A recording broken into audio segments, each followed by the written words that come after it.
आज से कब 1 साल पहले मैं और मेरे ऑनलाइन दोस्त रोज की तरह किसी फालतू चीज पे आर्ग्यूमेंट कर रहे होते हैं कि क्यों हाथी कूद नहीं सकते और कैसे अगर तुम कंबल से पैर बाहर निकाल के सोते हो तो कोई मॉन्स्टर या चुड़ैल आके तुम्हें कच्चा चबा जाएगी, पर अगर तुम पैर अंदर करके सोते हो तो तुम्हारा कोई कुछ नहीं करेगा। फिर पैर अंदर कर लिया। तू अगली बार मिल, बताता हूँ तुझे। चैन से सोएगा ना अब तू।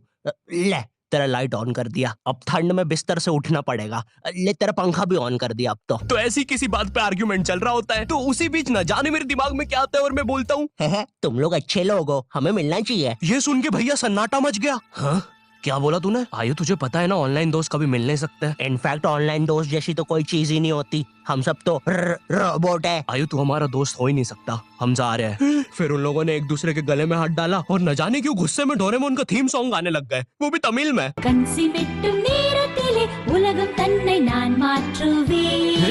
क्या? अब नहीं, ऐसा कुछ नहीं हुआ था। सॉरी गाइस, कुछ महीनों से जिंदगी थोड़ी सही नहीं चल रही है, इसलिए ऐसे जोक्स आ जाते हैं कभी कभार। खैर सरप्राइजिंगली मेरे ऑनलाइन दोस्तों ने मेरी मिलने वाली बात को सीरियसली लिया और इसी तरह हमारी Mumbai to Goa trip plan होती है जो कि दिसंबर में थी। तो अब फास्ट फॉरवर्ड करते हैं सीधा दिसंबर तक ट्रिप का टाइम। तो अब कुछ रीजन की वजह से मुझे मुंबई प्लेन की जगह ट्रेन से जाना पड़ता है। नहीं, मैं एयरपोर्ट पर फटाका लगाता हुआ नहीं पकड़ा आया था, थे कुछ रीजंस, ठीक है सच में थे। तो मैं रात में ट्रेन में बैठता हूँ और सुबह में मुंबई पहुंच जाता हूँ। अब जो मुंबई पहली बार आता है ना, वो ना अलग अलग चीजों को देख के चौंकता है, जैसे वड्डी वड्डी बिल्डिंग्स, वड्डे वड्डे सुपरस्टार्स। और इधर मैं जैसे ही मुंबई के स्टेशन पे उतरा, ओ बहन की एलिवेटर स्टेशन पे, वो भी भाई साहब इसको एस्केलेटर बोलते हैं। एलिवेटर मतलब आंखों पे भरोसा ही नहीं हो रहा है। मैंने मम्मी को फोटो खींच के भेजी, मम्मी एलिवेटर, वो भी स्टेशन पे। भाई साहब एस्केलेटर होता है। देखो ये हमारे स्टेशन पे नहीं होते हैं, हमें पूरा ब्रिज पैरों से चढ़ना पड़ता है। और मेरे गांव के ब्रिज पता है बादलों में होते हैं। वो ब्रिज को इतनी ऊपर होने की जरूरत भी नहीं है, उसको किसी इंजीनियर ने भी नहीं बनाया है। ये गाँव के लोगों ने मस्ती मस्ती में उसको इतनी ऊपर तक बना के आ गए हैं। अब वो स्टेशन का ब्रिज ना आउटर स्पेस तक पहुंच चुका है। साला कुली लेके भी जाओगे ना तो थोड़ा ऊपर जाके तुम्हारी कुली को भी कुली करना पड़ जाएगा।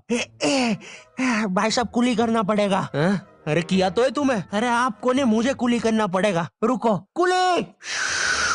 हाँ जी भैया, इन्हें ऊपर तक छोड़िया हो यार। अरे पागल हो क्या मियाँ, ऊपर तक जाना है तो स्पेस सूट किधर है तुम्हारा? और ऑक्सीजन सिलेंडर लेके आए कि नहीं? ऊपर ऑक्सीजन बहुत कम है, हम लोग क्या बहुत ऊपर खड़े हैं मियाँ। देखो यहाँ से वो माउंट एवरेस्ट भी दिखता है। देखो आज की रात तो हमें ये सीढ़ियों पे सो के गुजारनी पड़ेगी। ऊपर पता नहीं कहाँ के खूंखार जानवर घूमते हैं। और सबसे जरूरी बात, हम लोगों के बीच में मैं सोऊंगा। मुझे मुंबई से अपने स्टेशन जाने में 10 घंटे लगते हैं और फिर अपने ही शहर के स्टेशन से घर जाने में 6.25 महीने। अब तुम बोलोगे नॉट योर टाइप, तो बहुत ही विलेज पीपल है। हाँ तो ठीक है, हूँ मैं, नहीं होते हमारे यहाँ पे एक्सेलरेशन। भाई उसको एस्केलेटर। वीडियो को आगे बढ़ाते हैं। मुंबई जाने से पहले मुझे ऐसा लगा था कि वहाँ पे सब लोग मचाएंगे, टेढ़े चाले सीधे चाले, इस तरीके से बात करते होंगे। तो मैं भी ना फुल रेडी था। मैं स्टेशन से बाहर निकला और एक ऑटो रोका। तो सबसे पहले तो मैंने अपनी ट्रेन में खरीदी हुई 24 कैरेट आइस डायमंड चेन आगे करी। मैंने 20 रुपए में खरीदी थी, आगे अपना टाइम आएगा भी लिखा था, क्योंकि मुंबई में थे यार, थोड़ी अमीरी दिखनी चाहिए। कौन है अंबानी? है किधर रहता है वो? है क्या उसके पास ये? तो वो ऑटो वाला पूछता है किधर जाओगे? इधर मैं फुल मुंबई के स्वैग में। क्या बोलते ऑटो वाले चाचा,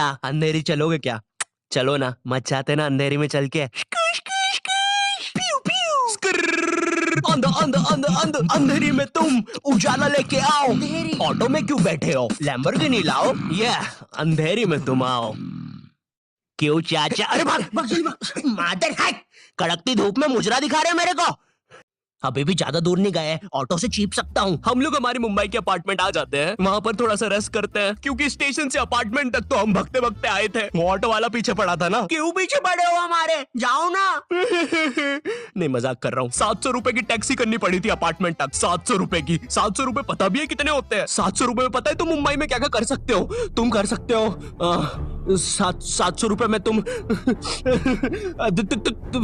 700 रुपए में वापस उसी टैक्सी में बैठ के स्टेशन जा सकते हो।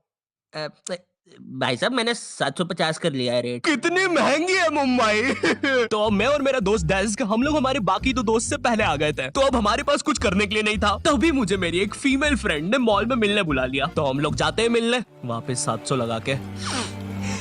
ये मुंबई भी ना। तो मेरी दोस्त ने ना मुझे एक मूवी देखने बुलाया था, अवतार। मूवी में ज्यादा कुछ खास था नहीं, कुछ नीले लोग नंगे होके पानी में भाग रहे होते हैं रोबोट मशीन से बच के। ये मूवी मैंने 3D में देखी थी, ज्यादा कुछ चेंज नहीं हुआ। अब बस वो नंगे लोग मेरे साइड से निकल के भाग रहे थे। हम ये जंग जीत के रहेंगे। सर वो सब तो ठीक है, वो आदमी कौन है?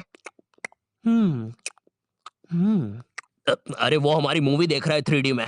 उसे तो मजा ही आ जाएगा जब हम सब नंगे होके उसके सामने से भागेंगे। मेरी बात सुनो सब लोग, हम लोग उसके बहुत पास से भागेंगे लेकिन उसे टच नहीं करेंगे। जिमी मैंने तो अपने हाथ भी गीले कर लिए सुसु से। जैसे ही मैं नंगा होके उसके पास से भागूंगा अपने हाथ उस पे लपलपा दूंगा। चीटों से उसे लगेगा मूवी और रियल है। मेरी जिस फ्रेंड ने मुझे मॉल में बुलाया था उस दिन उसका बर्थडे था और मैं इधर बेशरम बेहया खाली हाथ गया था, बिल्कुल उस लेंडू बच्चे की तरह जो बर्थडे पार्टी में खाली हाथ आ जाता है। फ्री का नमकीन और केक दे दो बस उसे। तो ये बच्चा इधर मैं था। चीजें अभी इधर खत्म नहीं हुई हैं। उस बंदी ने फिर मुझे गिफ्ट दे दिया। चीजें अब सीरियस हो गई है। दुनिया का सबसे बड़ा क्राइम इधर, ठीक है इधर है, और फिर आता है किसी के बर्थडे पे उनसे ही गिफ्ट ले लेना इधर। पहले तो मुझे समझ में नहीं आया कि ये बंदी मुझे टॉन्ट मार रही है Real Master Rummy Game. कि ये बंदी मुझे टॉन्ट मार रही है कि सच में गिफ्ट दे रही है। मुझे उस समय इतनी ज्यादा शर्म की अनुभूति और आभास हो रहा था, मेरा मन कर रहा था उठ के भाग जाऊं वहां से।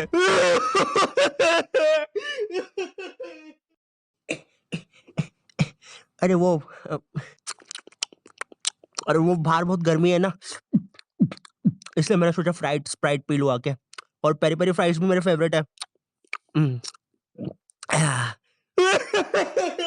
देखो अगर उस टाइम मैं चाहता तो अपने पीछे वाले जेब से बटवा निकाल के एक 50 का करारा नोट और 1 रुपया लगा के बड्डा लिफाफा बना के उसे दे देता, लेकिन मैं कोई 80 साल का दादाजी नहीं हूँ और वो भी मेरी पोती नहीं है, तो अब मैं कुछ कर नहीं सकता था। इसलिए मैंने बेशर्मों की तरह उसका गिफ्ट ले लिया और कमियां भी निकाल रहा हूँ। घड़ी तो अच्छी लाई हो तुम, लेकिन फास्ट ट्रैक की लाती तो अच्छी है घड़ी। रात तक मेरे बाकी दोस्त भी आ गए थे, तो फिर हमने मुंबई की फेमस जगह, अरे वहीं जहाँ सब लोग जाते हैं घूमने के लिए, वहाँ घूमना स्टार्ट कर दिया। लेकिन जब तुम तुम्हारे दोस्तों के साथ रहते हो तुम्हारे दिमाग में मस्ती रहती है। तो एक मॉल में हमें एक सांड वाला झूला दिखता है। अब उसे देख के एक 21 साल का मैच्योर आदमी क्या करता, पापा बहुत बीमार है, बहन की भी शादी करवानी है, मुझे लगता है सांडू मैं तुम पे घूमी घूमी करने के लिए थोड़ा बड़ा हो चुका हूँ।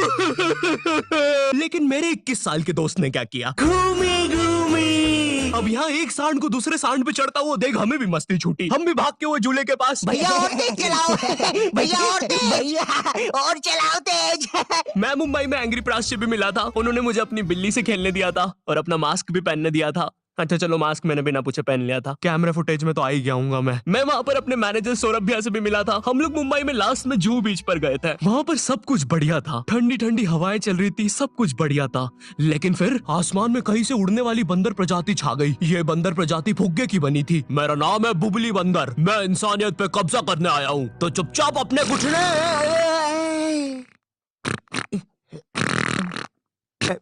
है दोस्त, क्या तुम प्लीज मेरी बुंड में हवा भर सकते हो? मुझे तुम्हारी दुनिया पे कब्जा करना है प्लीज। मुझे कोई दिक्कत नहीं है। कमलेश, हाँ मैंने सुन लिया था पहली बार में ही। कमलेश मैं जानती हूँ हम दोनों ज्यादा क्लोज नहीं है, लेकिन इसका मतलब ये नहीं तुम एक बंदर के साथ संबंध बना लोगे। मैं जा रही हूँ। कमलेश जाने दो उसे, मैं तुम्हें उससे भी ज्यादा चीजें दे सकता हूँ।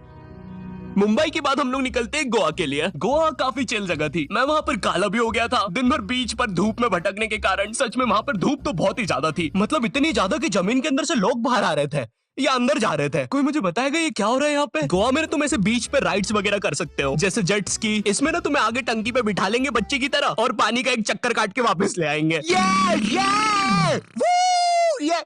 चलो ना। अरे हो गया भैया, अरे हम तो किनारे से ही वापस आ गए। इसके बाद आती है कुछ जानलेवा राइड्स, डेंजर राइड, जिसमें तुम्हें बोट से समुद्र के बीचों बीच ले जाएंगे और पतंगा बना के उड़ा देंगे। एक और चीज रहती है, जब तुम समुद्र के बीचों बीच पहुंचते हो ना, तो वो बोट वाला तुमसे पूछता है कि तुम्हें पानी में जाना है क्या। तो अब यहाँ पे जिसको तैरना नहीं आता है वो तो कुछ नहीं बोलेगा, लेकिन उस समय मेरे दिमाग में पता नहीं क्या चल रहा था कि मुझे पूरे गोवा के एक्सपीरियंस लेने हैं। मुझे तैरना नहीं आता है, मैं उतर गया समुद्र में। शुरुआत के 3.25 सेकंड तो कुछ भी नहीं हुआ, फिर पानी मुझे नीचे खींचने लगता है।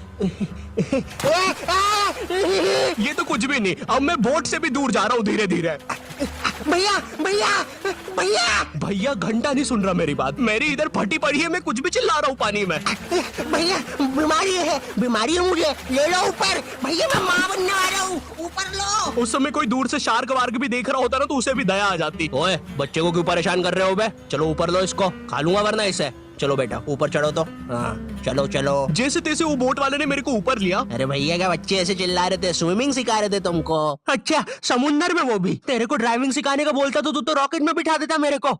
पागल। सबने ना मेरा बहुत मजाक उड़ाया कि पानी में गया बच्चों जैसा रो रहा था, लेकिन वो कहते हैं ना सबका टाइम आता है। हम लोग ना उसके बाद एक बनाना राइड पे जाते हैं, जिसपे तुम्हें एक बनाना शेप चीज पे बिठाते हैं और उसे नाव से खींचते हैं और बीच समुद्र में ले जाके फेंक देते हैं। तुम्हें पहले नहीं बताएंगे कि तुम्हें फेंकने वाले हैं। उसने हम सबको लेके गया और फेंक दिया। अब सब मुझसे भी गंदे रो रहे हैं पानी में। भैया हम मर गए। पीछे लाइफ गार्ड आ रहा है। और भैया इतनी दूर जाओगे तो सच में मर जाओगे। मेरे पास क्लिप पड़ी इधर सबकी रोते हुए, मैं लगा दूंगा। मैं तो करना अरे कुछ नहीं होता, नहीं करना, मैं मरना क्या।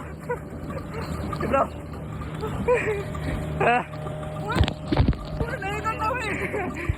पर खैर कुछ भी बोलो, ये ट्रिप मेरे लिए one of the best trip थी अपने दोस्तों के साथ।